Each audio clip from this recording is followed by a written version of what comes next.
What happens when wealth and pleasure become a weapon more deadly than any army? The answer is carved in the stones of a legendary city.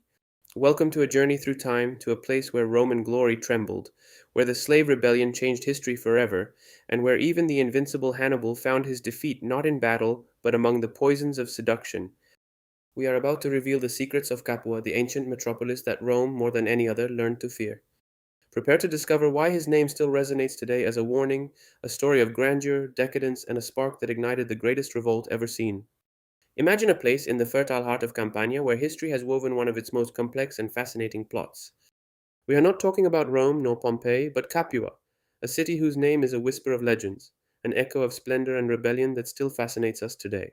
Capua was not just a city, it was a crossroads of civilizations, a hub of trade and culture, a gem set in a sun kissed land, but at the same time, a place that concealed a dark soul, capable of disturbing the very power of Rome.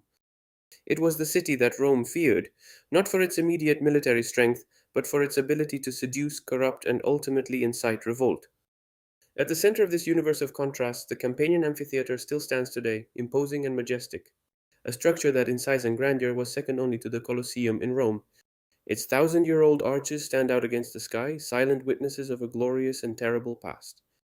It wasn't just a building, it was the beating heart of Capua's social life, the stage for bloody spectacles that fueled the city's myth. The gladiatorial drama unfolded among these sands dripping with sweat and blood. Men, often slaves, forced to fight for life or death in an arena that was both prison and temple. The gymnasiums adjacent to the amphitheater were places of brutal training, where bodies were forged and minds tempered. Every muscle, every blow, every strategy was honed for the day of judgment, the day of combat. We could almost feel the palpable tension in the air, the clang of swords, the labored breathing of the athletes as the crowd packed into the stands screamed and cheered. With a roar that must have reverberated for miles, a primal, almost bestial sound.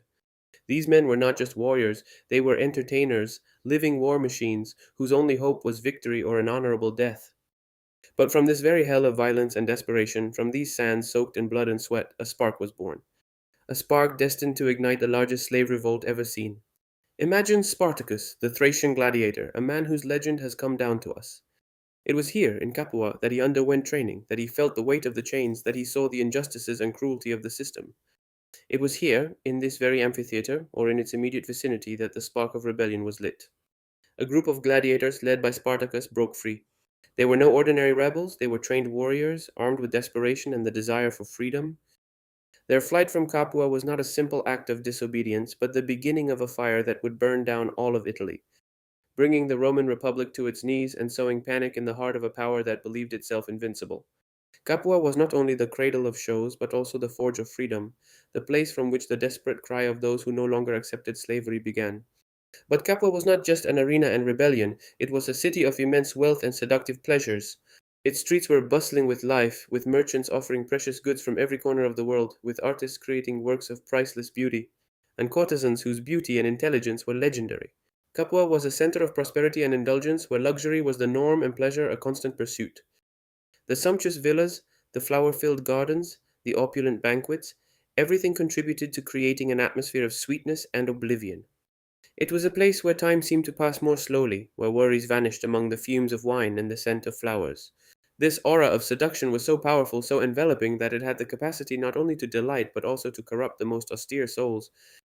And it is precisely here that the greatest challenge that Capua posed to Rome and not only lies. Her sweetness, her pleasures, her ability to offer refuge from the harshness of life proved to be an insidious weapon, more subtle and lethal than any gladius or catapult. Capua was a sweet poison, was a threat that acted from within, weakening moral fiber and discipline. Think of Hannibal Barca, the legendary Carthaginian leader, Rome's nightmare.